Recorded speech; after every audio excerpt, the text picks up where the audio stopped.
योनि में खुजली होना वैसे तो एक आम समस्या है। इस समस्या से फीमेल किसी भी उम्र में हो, ये परेशानी उनको कभी भी हो सकती है, चाहे वो टीनेजर एज में हो या फिर मीनोपॉज की तरफ हो या फिर 40-45 के अराउंड हो, कभी भी ये परेशानी से उनको सामना करना पड़ता है। और ये परेशानी कभी भी पब्लिक प्लेस में अगर आपको योनि में खुजली हो रही है तो उस वक्त बहुत ही एम्बैरेसिंग फील होता है, या फिर रात में सोते वक्त आपको ये ज़्यादा महसूस होती है। आपको लगता है कि हर वक्त आप ईचिंग करते रहें। कभी कभी आप इतनी ईचिंग करते हैं कि वो जगह एकदम सूजन आ जाती है, वो जगह एकदम इन्फेक्टेड हो जाती है और वहाँ पे दाना दाना रैसेस भी आ जाता है, और ईचिंग ज़्यादा करने से और ज़्यादा ईचिंग करने की आपकी इच्छा होती है। तो ये परेशानी जनरली किस कारण होता है, हम लोग आइए इस टॉपिक पे डिटेल में बात करेंगे। नमस्कार, मैं हूँ डॉक्टर सुमन और स्वागत है आपका मेरे वीडियो में। हमारी योनि की जो सुरक्षा है, प्रोटेक्शन है, बिल्कुल बॉडी गार्ड की तरह लैक्टोबैसिलस करते हैं। अगर आप बहुत ज़्यादा अपने आप को सेंटेड परफ्यूम से या फिर सोप से वॉश कर रहे हैं, डीओ लगा रहे हैं बहुत ज़्यादा योनि मार्ग के आसपास की जगहों पर, तो ये वहाँ पे डैमेज हो जाते हैं। ओवर क्लीनिंग की वजह से भी कभी कभी वहाँ पे डैमेज हो जाते हैं, जिसके कारण आपको योनि में इरिटेशन, ईचिंग स्टार्ट हो जाती है।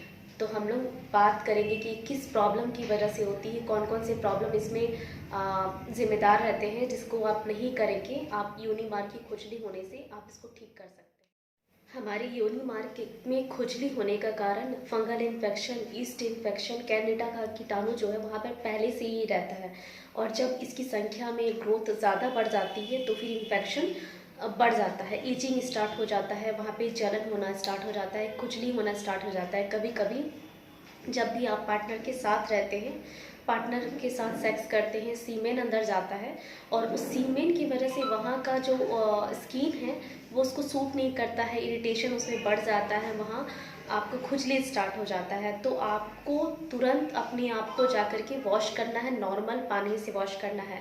आपको कोई वहाँ पे परफ्यूम, कोई सेंटेड क्रीम या फिर ऑयल नहीं लगाना है, कोई डीओ नहीं लगाना है। अपने आप को नॉर्मल कपड़े से आपको क्लीन करना है, नॉर्मल पानी से, आपको नॉर्मल वाटर से वॉश करना है। सबसे पहले ये प्रॉब्लम जो अगर आपको हो रही है तो हार्मोन का चेंजिंग इसमें बहुत बड़ा रोल करता है, प्ले। अगर आपको पीरियड के आसपास कुछ दिन पहले, 1 सप्ताह, 10 दिन पहले, 15 दिन पहले अगर आपको ये प्रॉब्लम स्टार्ट हो रही है तो इसमें एस्ट्रोजन और प्रोजेस्टेरोन हार्मोन जो है पीरियड के टाइम काफ़ी ज़्यादा उसमें बदलाव होते हैं, चेंजिंग होते हैं, जिसके कारण आपको ये प्रॉब्लम स्टार्ट हो जाती है। उसके बाद खुद ही आपको ये लगेगा कि ईचिंग ठीक हो गया है, अब ईचिंग नहीं हो रहा है। लेकिन अगर आपको लगातार कंटिन्यू ईचिंग हो रहा है तो फिर आपको टेंशन लेने वाली बात है, फिर आपको जाके अपने गायनेकोलॉजिस्ट से संपर्क करना चाहिए।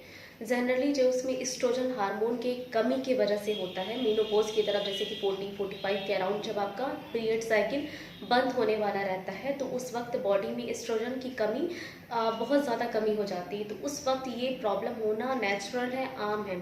उस वक्त बॉडी में जो है एस्ट्रोजन की कमी होने की वजह से पूरी एरिया जो वहाँ ड्राइनेस हो जाती है और उसकी वजह से वहाँ पे लुब्रिकेंट नहीं रहता है, ईचिंग स्टार्ट हो जाती है। कभी कभी ये प्रॉब्लम, अगर आप कॉन्ट्रासेप्टिव पिल्स ले रहे हैं, जैसे कि आप रोज़ डेली बेसिस पे कॉन्ट्रासेप्टिव पिल्स का इस्तेमाल कर रहे हैं, तो उस वजह से भी आपकी हार्मोन की चेंजिंग होती है। जैसे मैंने पहले बताया कि हार्मोन का चेंजिंग सबसे बड़ा रोल प्ले करता है, तो इस वजह से भी आपको ऊपर नीचे हार्मोन का बदलाव जो होता है, बॉडी में बहुत ज़्यादा हार्मोन का बदलाव होने के कारण आपको कॉन्ट्रासेप्टिव पिल्स आपको उस वक्त बंद कर देना है, अगर आपको योनि मार्ग में बहुत ज़्यादा ईचिंग हो रही है तो। अगर आप प्रेग्नेंट हैं तो प्रेगनेंसी महिलाओं को लास्ट की तिमाही में ये काफ़ी ज़्यादा बढ़ जाती है, उसको ईचिंग करने का मन करता है, उनको तो फुल बॉडी में ईचिंग, पेट में, नीचे थाई में और योनि मार्ग में भी बहुत ज़्यादा ईचिंग होता है। तो उस वक्त भी प्रोजेस्टेरोन हार्मोन बॉडी में बहुत ज़्यादा बढ़ जाती है, जिसके कारण ये आपको एस्ट्रोजन की कमी हो जाती है, आपको ईचिंग करने का बहुत ज़्यादा मन करता है। आपको सबसे पहले तो कॉटन की पैंटी यूज़ करना है, लाइलॉन या फिर कोई अदर मटेरियल, आपको सिंथेटिक यूज़ नहीं करना है।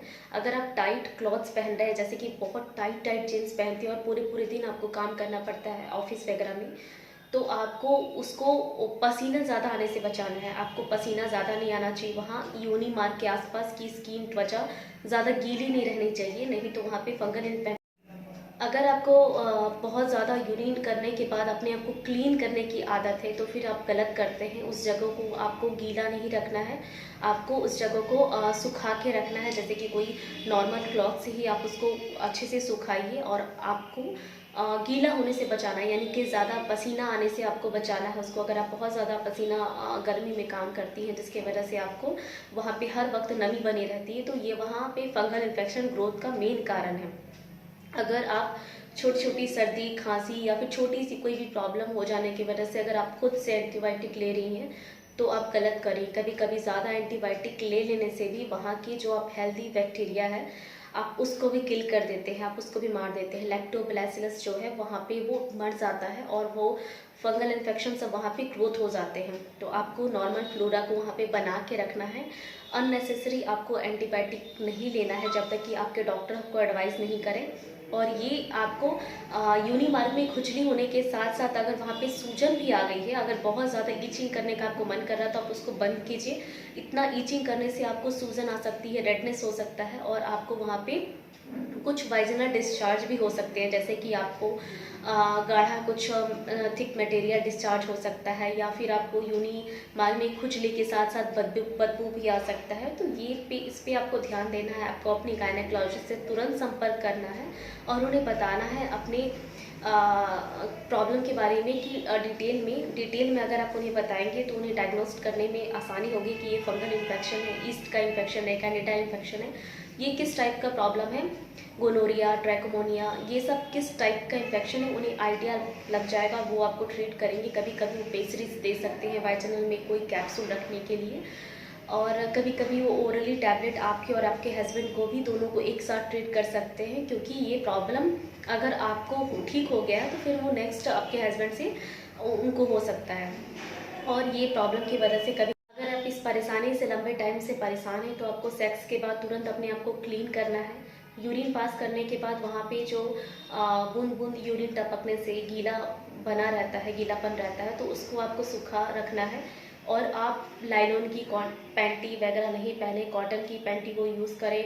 और टाइट क्लॉथ से आपको बच के रहना है, आपको टाइट क्लॉथ नहीं पहनना है। अगर आप अपने आप को नीचे क्लीन करते हैं तो आपको पीछे से आगे नहीं करना है, आपको आगे से पीछे की तरफ क्लीन करना है। इस पर आपको बहुत ज़्यादा ध्यान देना है, नहीं तो आप पीछे के सारे बैक्टीरिया को आगे अपने योनि मार्ग में ले आएंगे और वहाँ पे इन्फेक्शन और ज़्यादा बढ़ जाएगा। क्या आपको योनि मार्ग में जलन बहुत ज़्यादा हो रही है? जलन के साथ साथ आपको खुजली भी हो रही है और साथ साथ कुछ मटेरियल का भी डिस्चार्ज हो रहा है, आपको वहाँ पे सूजन टाइप में, रेडनेस टाइप में आ गया है, तो हो सकता है कि ये बैक्टीरियल वेजिनोसिस हो। आपको तुरंत गायनेकोलॉजिस्ट को संपर्क करना है। और हाँ, अगर आपको ये इन्फेक्शन 1 सप्ताह से ज़्यादा है, ईचिंग की प्रॉब्लम आपको 1 सप्ताह से ज़्यादा है, तो फिर आप घर पे बैठ करके ठीक होने का इंतज़ार नहीं करें, ये खुद से नहीं ठीक होगी। आपको तुरंत अपने गायनेकोलॉजिस्ट से संपर्क करना है जिससे कि ये प्रॉब्लम जल्द से जल्द ठीक हो जाए और आपके और पार्टनर को, दोनों को साथ में ट्रीट कर सकते हैं अगर प्रॉब्लम बहुत ज़्यादा बढ़ गई है तो। आई होप आपको ये जानकारी काफ़ी अच्छी लगी होगी। इसी तरह से और वीडियो देखने के लिए आप मेरे चैनल को लाइक और सब्सक्राइब कर लीजिए।